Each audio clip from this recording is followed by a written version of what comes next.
everyone, my name's Diana Pryson. I'm a forestry technician with the City of Minnetonka, and I'm excited to bring you the 2023 Minnetonka Tree and Shrub Sale Sneak Preview. So just a couple things of what we're going to talk about today here. We have a tree sale lottery this year. This is new, so I'm going to talk about what that means and why we're implementing one. We're going to go over some frequently asked questions, briefly talk about how to order your tree, and then jumping into choosing a tree and planting location for your yard and property. And then we're going to talk a little bit about Tree Care 101, so really kind of a broad overview on how to keep your new tree happy. And then last but not least, we'll be talking about all of the tree and shrub species that we'll be offering through the sale this year. Why are we implementing a lottery? Like I said, this is new this year, and this was in direct response to feedback that we've received from people who were frustrated with our ordering system. It's a really, really popular sale, and we love that we have a lot of support for this sale. However, some people were getting squeezed out and weren't able to order trees year after year, and that was really frustrating. So we're just kind of trying to level the playing field and do a lottery system this year. We also want to target neighborhoods throughout the city that might have lower tree canopy, that might have some urban heat island effect, and really concentrate trees in those areas. Hopefully this is an equitable process. This again is our pilot year, so we'll be reevaluating this next year, but hopefully it'll be a success. So here, looking at a map here of the city, this is showing our tree canopy. So all of those dark green dots there are our tree canopy, and then you'll see our urban heat islands as well. Those are the red or orange areas.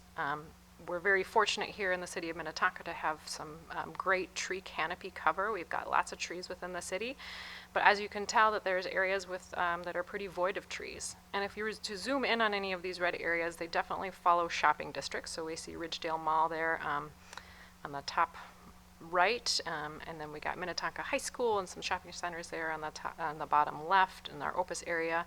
But we do have surrounding neighborhoods in these areas that really are in need of trees. So we're going to be concentrating our lottery efforts in those areas. However, we're encouraging everyone across the city to enter the lottery, regardless on if you live in one of these areas or near one of these areas. And why do we do a tree and shrub sale? There's really several reasons. First, we want to replant in advance of different diseases and insects. We have emerald ash borer here in the city. The city is considered generally infested with emerald ash borer, so you'll find it pretty much in any part of our city. It's indiscriminate. It kills all ash trees. So if you haven't treated your tree and you have an ash tree in your yard you want to save, we're encouraging all homeowners to have that chemically injected, treated against emerald ash borer. It's a very effective method. Or you might want to think about removing and replanting. So you can do that through our tree sale. And we're also losing trees to other reasons too. We have other diseases and insects. We still are seeing Dutch elm disease and oak wilt and other stronger storm systems that might take out trees. So we really want to build a climate resilient tree canopy. So we've chosen trees that have good adaptability to climate change to really hopefully diversify our tree canopy and make it a forest of the future.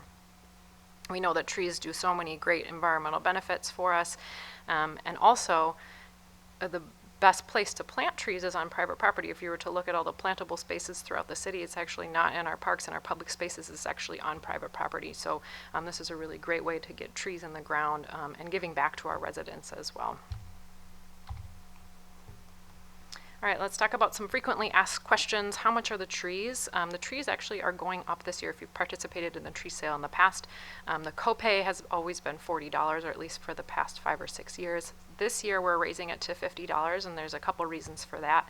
We've had a lot of increased production costs, so both materials and labor costs have gone up, and the cost of trees that we're purchasing from our wholesale nurseries has substantially gone up. So kind of to help offset this, we've decided to raise the price to $50 per tree or shrub unit. You can order up to 2 trees per property, and if you own multiple properties, you can order for up to 2 properties, so that would be 4 trees or shrubs total. We have about 810 different units available for any resident within the city.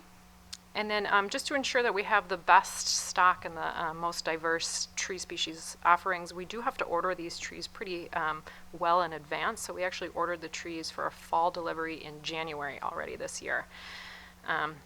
We also order container stock for this tree and shrub sale. So this picture here shows an actual tree pickup event. Those are going to be similar sized trees and shrubs to what you would find in this upcoming tree and shrub sale. And the reason we do this, why we order container stock, is that they're easy to transport. You can put them in your vehicles. You can lift them with a person or two. So they're relatively light in weight. They also are pretty substantial size. They have really great transplant success. And then the other thing is that they don't dry out. So we get these trees delivered a few days ahead of time. We can set them down in our parking lot, and they're not going to dry out there before you come and pick them up. You can only order a tree or a shrub if you are a Minnetonka resident or business owner. So this is not for any outside communities to order trees. This is only for Minnetonka residents. If you have a homeowners association, or you're part of a homeowners association, or you own a business, you can participate in the tree sale. You do not need to enter the lottery, but you do need to be pre-approved. So please contact our forestry email or phone number, and we can help you out with that. We cannot offer any refunds for the trees or shrubs once the sale concludes. We actually use a third-party vendor to host our online tree sale. So once the tree sale concludes, we're unable to offer any refunds. Same goes for any trees or shrubs that die once they leave our pickup event. We can ensure that they're being watered properly or planted properly. And we also order these trees and shrubs wholesale from the nursery. So there is no guarantee or warranty on these. So we unfortunately cannot offer any refunds for anything that dies. We will also be having some watering bags and tree guards available for sale. These are a good idea. The watering bags help with our watering, so they do a very nice deep assisted watering. Those are $20 a piece. And then the tree guards too, which are just going to be white kind of tree wraps that you put around the bark. These really help our young trees. For sun scald is one issue there, but then also deer rub in the fall, and then we've also got some hungry rabbits and rodents in the winter, so tree guards are a great way to protect the young tree bark from those. We will be mailing out a reminder about the pickup event sometime in August, and we'll also be emailing that to you. That will give you instructions on where and how to pick up your tree. And I also want to highlight that we have a new pickup location this year. So we're going to be doing our tree pickup at Shady Oak Beach parking lot. And we have the address right here, and that's going to be on September 14th and 15th. So please mark your calendars. Those are the dates, the only dates we'll have available for you to pick up your trees. So make sure that if you're not available, you have a friend or neighbor that can pick up those trees and shrubs for you. Any trees and shrubs that are not picked up on that day will be planted in public properties throughout the city. We're also working with the school district to see if we can donate some of the extra trees to them as well. So how do you order your tree? You're going to want to enter that lottery, like I mentioned before, regardless on where you live. That lottery is going to be open from April 3rd to April 30th, and you can get there in two different ways. First, you can navigate through our Minnetonka tree sale website, so there'll be a link that's going to direct you over to our shopping cart that will have a link that you can sign up for the lottery there. So you can also go directly to that shopping cart there. I have the website down here that you can navigate straight there and then enter the lottery from that. If you are selected in the lottery, or if you're not selected in the lottery, you will be emailed on May 3rd. Winners of the lottery will be given instructions on how to order, and then they can create a Shopify account through Tree Trust, our third-party vendor, and use that online shopping platform just as you would use another online shopping platform and order your trees. If there's any remaining tree stock after that early ordering period, we're going to open this up citywide. So on May 15th, if there's any remaining stock, anyone throughout the city can order a tree, or if you weren't selected in the lottery, you can come back and take a look and see if your tree is still available that you would like, and you can purchase that at that time. That's again going to be through that Shopify page. So there'll be a link through our website, and then also that Shopify website I just mentioned as well. If you're ordering from more than one property, you can order for 2 properties total. You will have to enter in those addresses twice, and it may actually make you do 2 separate orders just to ensure that you're not getting too many trees for one property. Unfortunately, we cannot take orders over the phone since we aren't the ones that are processing the payment here. All orders do need to go through our online shopping system. All right, jumping in and thinking spring. Hopefully we have some nice green photos to look at. But choosing a tree and planting location for your yard, this is going to be the first place you want to think about and start before you choose the actual tree that you'll be purchasing. What is it you're looking for? Are you wanting shade for your yard? Maybe you want to beautify your landscaping. Maybe you want to start your home orchard. You're looking for some fruit trees. Maybe you need some energy savings, so you want some shade trees to help shade your home. Many different reasons why you might want to plant a tree. So think about all those things. What is it you're looking for? And then look around your space. So we want to make sure that we're planting these trees in the right place. So you want to be mindful of the mature size and width of your tree. How tall is it going to get? We certainly don't want to plant under power lines. As you can see in the bottom right photo here, the power company needs to keep those lines clear for safety and to keep us all on the grid. So they will come through and actually prune those nice V or U shapes that we see all over the place. So just make sure that you're looking up as well as down when you're choosing your planting location. Also, ease of maintenance. So you want to make sure that you can easily drag a hose or carry a bucket out to your tree. You don't want to plant it way far away where you can't do any maintenance to it. So where is that tree going to be, and can I reach a hose to it? And then also we have a very healthy population of deer throughout the city, which is great. We've got good wildlife here, but they can pose a little challenge for our young trees. So maybe you have a wooded space. You want to think about what kind of deer pressure you might have, and that might direct you on what tree or shrub you're going to be choosing. So we have right-of-ways within right off of the road edge here, and we just ask that you don't plant within those right-of-ways. So within 15 feet from the curb, any deciduous trees, we don't want to plant anything within 15 feet, and then any conifers or evergreens you don't want to plant within 20 feet of the road edge. This is privately owned, so the city doesn't actually own the right-of-way, but we just ask for sightline and visibility clearance to not plant within that right-of-way. If you have a corner lot, the area is just a little bit larger, so 25 by 25, and this is really for safety and visibility, so just please avoid planting in those areas. If you're interested in planting for energy savings, there's west is best. So here in Minnesota we have really hot afternoon sunlight on our west facing side of our house. So if you want to shade your house and get some cooling costs reduced, plant on the west side. East is next best. We get our morning sun on the east facing side of our home, so you can plant deciduous trees, large deciduous trees on the west or east side of your homes to get the most energy savings. You want to avoid planting, especially evergreens, on the south side of your home. In the winter when it's cold, you actually want that passive solar sunlight, which is going to be that low sun angle you're going to see on the south side of the house, so you want to avoid planting or blocking those south-facing windows. If you have a wide open space and you want to plant a windbreak, we get most of our winter winds from the northwest, so you actually want to plant a windbreak or a row of evergreens on the northwest side of the property. All right, like I said, we're going to briefly talk about Tree Care 101. I have a video. I thought about playing it. I'm not going to, but it's 2.5 minutes long. We'll be sharing this with you all because planting your tree is really, properly planting it, I should say, is really going to be the best way to make sure that you have success with your new tree. So really take the time. This video is only 2.5 minutes, like I said, and it's a 10-step process. It's pretty easy to follow, but really, really important in having long-term success. Your main goal or your main job once you plant your tree is to make sure that it's watered. Hopefully we don't have another drought year, but we could. And if that's the case, you're really going to want to be spending some time watering your new tree and making sure that it has time to get established.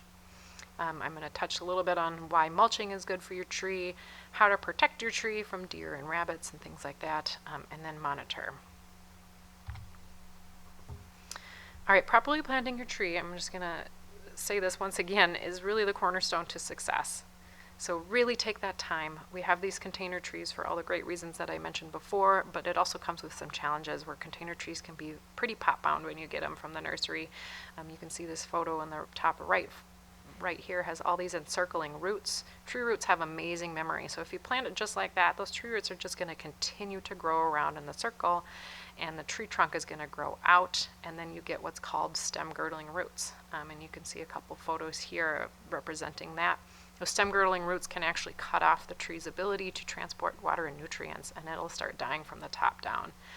You can also get this sort of ball and socket effect here, where you can see on the bottom right where those stem girdling roots were down below the surface. You get a big windstorm and your tree topples over because those tree roots were actually strangling it. So really take the time to plant your tree right, so make sure that it can grow long and be healthy for many generations.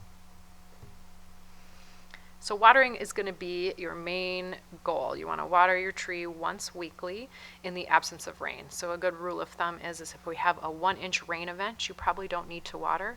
But if it's a really hot and dry time of year, let's say it's July and August and it's really hot out there, just check your soil moisture. So you want to dig down a little bit and stick your finger in the soil and make sure that it's moist. If it's not, then you probably want to add a little bit of extra water. Those tree bags are great to help assist with you, that passive watering, because you really want to do a slow and deep watering each time you do that. So the watering bag helps slowly trickle the water into the soil. If you don't have a watering bag, you can use a hose and just put it on a slow drip and kind of move it around the root ball for about a half hour to an hour. Mulching is also a really great idea that helps hold the moisture in the soil. It helps keeps lawnmowers and weed whackers away from the trunks of your trees, and can break down and add nutrients as well. One thing with mulch is you don't want to do a volcano. So I did a big X through this volcano mulch here. Mulch is decomposing wood chips. If you think about that next to your tree trunk, that can introduce a lot of issues like pathogens and funguses. So we like to go with the 3-3-3 rule with mulch. So that's 3 inches away from the trunk of the tree, 3 inches deep, and 3 feet in diameter. Also, you want to do some winter trunk wrap and or caging. So if you have heavy deer pressure, you may want to do some caging, taking it a step further. We have a photo here just kind of doing some hardwire mesh around your tree with a couple posts. Those winter trunk wraps, those trunk guards do a couple things so they can keep the rodents away. And then in the fall, when the deer are in their rut, they like to take their antlers and kind of rub them on the side of a tree, and that can actually kill the tree. And then those trunk guards also help protect it against something called sun scald. So those are an important thing to do, especially when your tree's young. Once your tree gets a little bit bigger and more established, the trunk is more furrowed, you don't have to worry about that as much. And then lastly, just monitor your tree. Take a look at it, what's going on with it. Maybe you have holes in the leaves. This, I believe, is probably Japanese beetle damage we're seeing in this photo here. But there might be some oozing cankers on the side of your tree. Maybe there's rodent damage, so just make sure that you're monitoring it. There's a really great website called What's Wrong with My Plant. It's through the U of M Extension Services, and that's something, if you have something going on with your tree, check that website first, see if you can kind of narrow in. If you can't find it, feel free to reach out to our forestry line as well. You can email us photos, give us a phone call and tell us what's going on. If time allows, we can maybe do a site visit as well and try to kind of narrow down on what's going on with your tree. All right, jumping into our different tree categories, we have 15 different varieties this year. We've got some shade trees, ornamental and understory, we have conifers, and then we've got some duos and trios. Starting out with our shade trees, we have a bur oak, hackberry, Redmond linden, sugar maple, and river birch. First, we're going to talk about our bur oak. So this is a really large native tree. It's very common here in the city of Minnetonka. Really big, beautiful tree. It gets to be of substantial size. So definitely look at the mature height and width of this tree if you're planting this in your yard. It has a relatively slow growth rate, but it's extremely long-lived. So this is what we consider a legacy tree, something that you're leaving for future generations to enjoy. It does require full sun, so if you have a shady lot, you might want to consider a different tree. But this one is really big and beautiful. It also has this kind of rugged architecture. It kind of looks like a spooky Halloween tree if you see it with no leaves on. And also, it just has many, many wildlife benefits. So there's many different species of mammals and birds, and rabbits and deer and everything, insects and pollinators that rely on this tree. It has corky, fire-resistant bark, and it was also common in the savannas and woodlots. All right, next we're going to be talking about the hackberry tree. This is another native shade tree. It's a really adaptable shade tree. It's considered a tough tree for tough sites, so if you have some really poor soil conditions or something like that, the hackberry can actually do quite well here. It gets to be a pretty large size, similar to an elm in shape, so it kind of gets that nice tall vase shape, as they say, and it's a moderate to fast growing shade tree. It also has really interesting kind of corky or warty bark that provides some winter interest. When it's really snowy outside, I like to look at different winter interests that different trees have. And it does get small berries as well.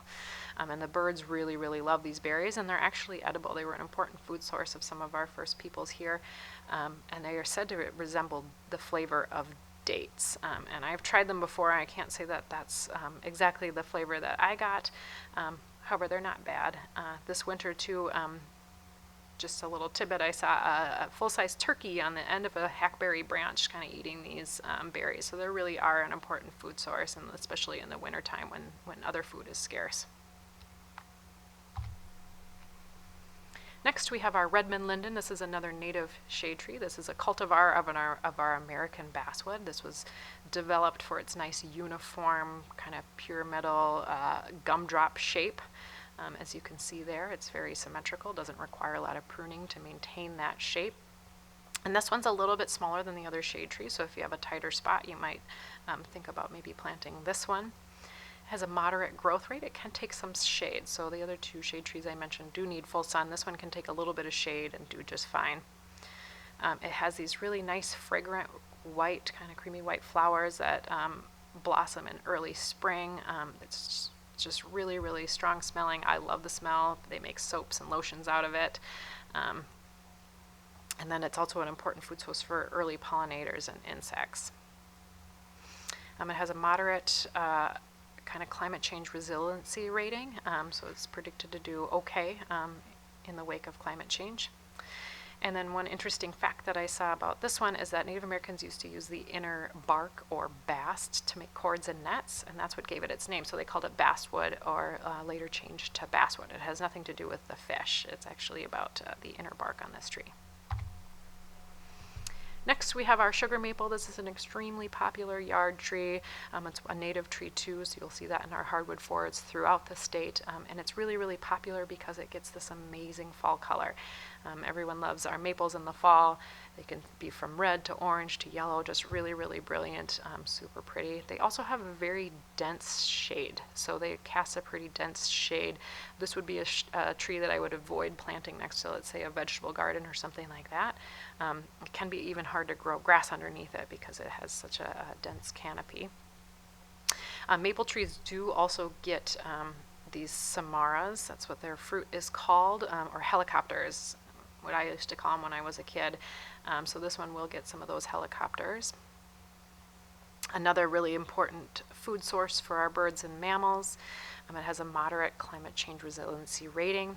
And then another interesting fact, we get maple syrup from sugar maples, and it is thought that our red squirrel was the originator of maple syrup tapping. So they actually will break off branches and eat the sap. And then we also have a river birch, a multi-stem river birch. This is another really popular yard tree that you see throughout the city. It grows really, really well here. We have lots of wetland spaces, and a river birch is a really great tree to plant kind of on those wetland edges. It can take some flooding, it can take some drought. You'll see it in floodplains in our state here. It's a moderate to fast growing tree, so it should establish fairly quickly.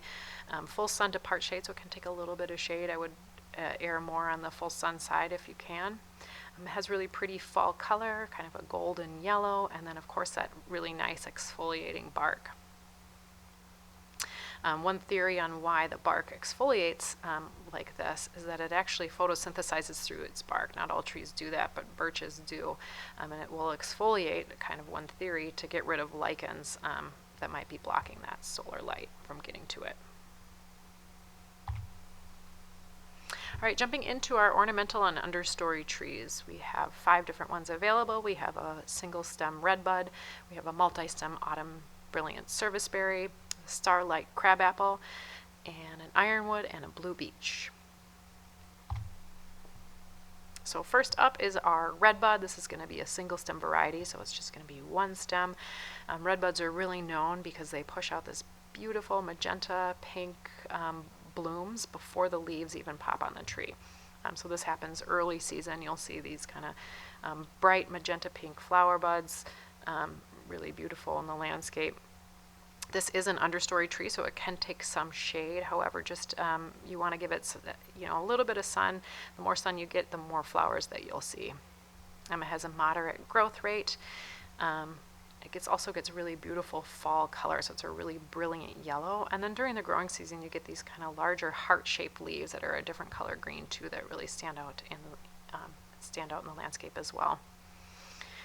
One thing I've learned about this tree too is that the redbud flowers are actually edible and have a high vitamin C content. Next up, we have our autumn brilliant serviceberry. This will come as a multi-stem shrub. Now this is a cultivar of 2 of our native serviceberry trees. So this one has edible berries, or palms actually, that will come out in June. Another name for this tree is Juneberry. These are really, really good tasting. I think they taste similar to maybe a blueberry, or maybe slightly smaller than that. And they're different colors, so there's purple and red, but edible right off the tree. Sweet, you don't have to bake with them. Birds also love them, so you just have to fight the birds off for them. You also get a showy display of flowers before the berries come out. It also has really interesting kind of silvery gray bark that's really pretty in the wintertime. And then it also has a nice fall display of kind of oranges and yellows. This is one of the trees that you'd probably want to add some extra protection to. Rabbits really love its bark, so you might want to do a caging or something around this while this tree has time to get established. It has a high climate change resiliency rating, so this is predicted to do well in the wake of climate change. And those palms I mentioned, those are similar to what an apple or pear is. So it's actually not a berry, but it's more like an apple, a small apple or pear. All right, our Starlite Crabapple tree. This is a relatively new variety of crabapple, and we chose this one because it has excellent disease resistance. So it doesn't have a lot of kind of issues in the landscape. It gets white flowers in the spring, so it gets adorned in white flowers. It coats every single branch. It's absolutely beautiful. And then it'll get kind of these bright red persistent fruit. They're not real large. They're relatively small, and they say persistent because they actually hang on to the branches in the wintertime. They're not going to hopefully litter your yard, but the birds and other wildlife will enjoy those crab apples. Although they're pretty sour, crab apples are edible, so you can eat them too, but I would just advise in baking them just to sweeten them up a little bit. This one is also a relatively compact tree, so if you have a small space, it has to be full sun though, you can fit these in that area. All right, next we're going to talk about some understory trees. We have our Ironwood. This is a native tree. See this the ironwood throughout our park system in the city of Minnetonka or in any other wooded spaces. It's pretty commonly seen. It's a pretty handsome tree. It grows to be about 25 to 45 feet tall, and then 15 to 35 feet wide. It's considered medium size. It's a pretty slow grower, especially if grown in full shade. You can grow this in full shade, but like I said, it's going to grow relatively slow. If you open it up in a little bit more sun, it'll take off quicker. It has hop-like fruit, so it has these kind of very ornamental looking fruit. They look just like hops, but they're actually considered nutlets, and they're just enclosed in papery sacks. Birds will eat these nuts, and other things will enjoy eating off of this tree. Has really pretty kind of a bronzy fall color, and then the leaves actually hang onto the tree throughout the winter time. So it's in something called marcescence, where the tree actually holds onto its leaves until the new leaves kind of push them off the branches in the spring. It has a high climate resiliency rating. And then ironwoods also, because they're slow growers, don't begin producing fruit until they're almost 25 years old. So it actually takes them a long time to get those fruit. And next up we have a blue beech. This is somewhat similar to our ironwood, where it's a smaller understory tree. It can take some shade, same kind of thing where it's going to grow a little bit slower in full shade, but will do well in full sun as well. It also has those catkins and nutlets. This one doesn't have those papery sacs. It does have kind of a papery fruit that looks semi-similar to the ironwood. What I love about the blue beech is it's got really interesting bark on it. So another name for blue beech is musclewood, and that's because its bark kind of looks like a flexed muscle almost. It's got kind of silvery, you can see it here. It's also called musclewood because it's very, very strong. It's got very hard wood. And it does like moister to wetter soil, so I wouldn't plant this in a very dry area unless you plan on doing a lot of watering to keep it happy. And then although it's called a beech, it's actually in the birch family. So it gets those catkins and nutlets similar to a birch, and that's the same family. All right, next we're going to be talking about our conifers. We have a Tamarack and a Techny Arborvitae. First up is our Tamarack. This is a really unique tree because it's a deciduous conifer. It's one of the only, I think it might be the only deciduous conifer in the state of Minnesota. So it gets needles similar to other conifers, but it actually sheds those needles in the fall. And it's got really beautiful, bright yellow fall color. This is another tree that will do really well next to a wetland space. So if you're near water area, would be a good tree to establish there. It can also do quite well in your yard. It's pretty adaptable in that way. Very important, it's our native tree. This is the only tree that we have this year that actually has a low adaptability climate change resiliency rating, and I just wouldn't be discouraged by that. These are all predictions. We don't know what's going to happen in the future. It is an important plant to have in the landscape, so I wouldn't be swayed too much by that. But also, this is also called the tamarack got its name because of an Algonquin word, acamatak, or another word, hackamatak, both meaning wood for snowshoes. So they actually use the wood from tamaracks to make snowshoes. Next up is our Techny Arborvitae, and this is a cultivar of the northern white cedar, which is a native tree here in Minnesota. So it's got kind of scaly needles or leaves that you see here. It also has a very uniform shape, so this one doesn't require a lot of pruning. People plant the arborvitae very commonly as a hedge or a screen. It does really well for that, or if you want to do a windbreak, this would be a good tree for that. Arborvitaes do well in wetter areas. I wouldn't put this in a very hot and dry area. It does like a little bit of kind of moisture soil, so just make sure that you're irrigating if it is in a drier area. And it also provides a lot of nesting coverage for birds and wildlife. Arborvitae was also the first tree to be introduced to Europe in the 1500s. We've gotten some tree varieties over from Europe, and this is one that we've kind of given back to them in a very long time ago too. All right, getting into our duos and trios. We have one duo this year, and that's our cherry duo. This is our fruit tree offering. Next, we have the American Hazelnut Woodland Trio. This is one of our shrubs. And then last but not least is our Nannyberry Woodland Trio, another one of our shrub trios. So our cherry duo, we have the Evans Bali and Mesabi cherries. Both of these sour cherries are self-fruitful. However, you're going to get more fruit, more bang for your buck if you plant two of different varieties close together so they can cross-pollinate. So I do encourage you to plant these close together if you can. They're both pretty semi-compacted trees, so they only get to be 10 to 20 feet tall and about 10 to 15 feet wide. So they're a great companion plant to, let's say, a vegetable garden or kind of a smaller space that you might have.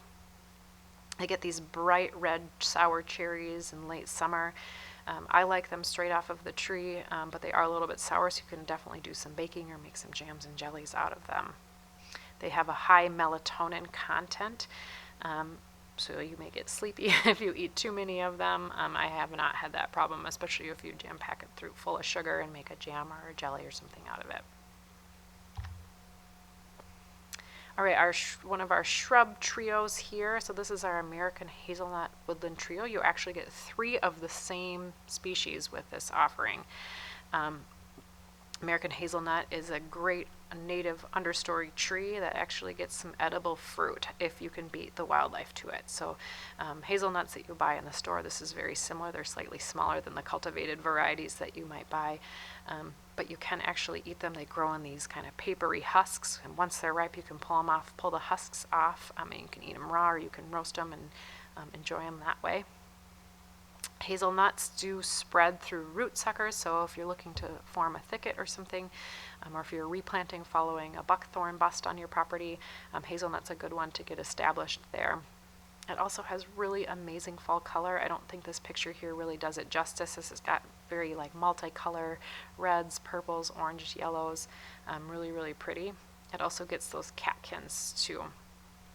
It has a high climate change resiliency rating. And then also another interesting fact about this is that their genus Corlys is Greek for helmet. So the helmet on the nut itself is what they're referring to. Next we have our Nannyberry Woodland Trio.